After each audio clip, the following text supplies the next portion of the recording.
บายดีพี่น้องเบิดทุกคนมาพบมาพอกันอีกแล้วเนาะกับบิ๊กซีบาวเกษตร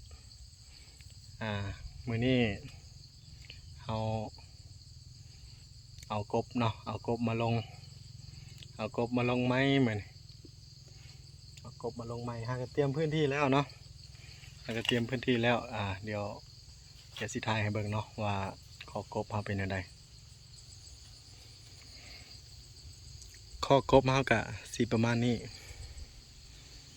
นี่เดี๋ยวมาเบิ่งอ่างน้ำกันเลยอ่างน้ำกับสีเฮ็ดด้วยบล็อกเนาะก่อด้วยบล็อกก้อนเดียวเด้อพี่น้องก่อบล็อกก้อนเดียวแล้วก็เทพื้นเลยเฮากับสิขุดลงหน่อยนึงเนาะขุดลงแล้วจังก่อบล็อกถ้าสิก่อเลยมันก็สิสูงโพดก็บล็อกก้อนเดียวแล้วเทพื้นเนาะอ่างกับมีสำนี้อ่างน้อยๆประมาณ80 คูณ1.20 เมตรส่วนผ่าอ้อมก็สิเป็นผ่าแยงเนาะผ่าแยมอ้อมทางในแล้วก็สิเป็นผ่ากันแสงอ้อมทางนอกผ่ากันแสงนี่อ้อมเพราะว่าบ่ให้กบเวลากบอยู่ทางในน่ะมันแนมออกนอกแหละมันสิเห็นแจ้งนะถ้ามันเห็นแจ้งถ้ามันเห็นความแจ้งแล้วสิเฮ็ดให้มันกระโดดอยากออกถ้ามันกระโดดอยากออกก็แน่นอนเนาะมันกระโดดใส่แหยงคางของมันปากของมันก็สิเปื่อยโอเคจากคร่าวๆซ้ำนี้เนาะสำหรับคอกเลี้ยงเดี๋ยวเฮาสิปล่อยลงเลยเนาะเทลงเลยไปลงไปเลยลูกนี่กบงามๆเลยเนาะฮะก็ไปซื้อมา500 ตัวพี่น้องบ่หลายดอกไปยังบ่ไปอยู่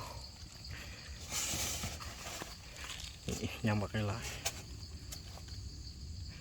เดี๋ยวได้จักสิออกความลงเลยเนาะนี่เต็มอาญะเลยบ้าน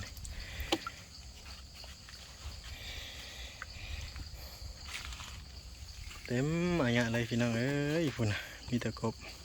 500 ตัวเนาะปกติแล้วคอกเลี้ยงกบจำนวนหลายวันนี้เราต้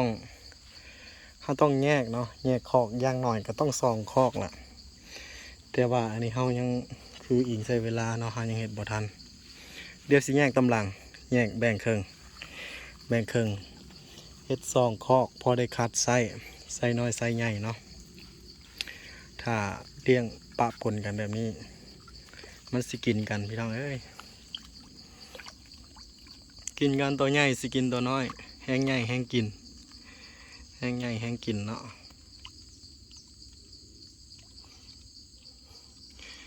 มื้อนี้วันที่2921เนาะมื้อนี้เนาะมื้อนี้วันที่21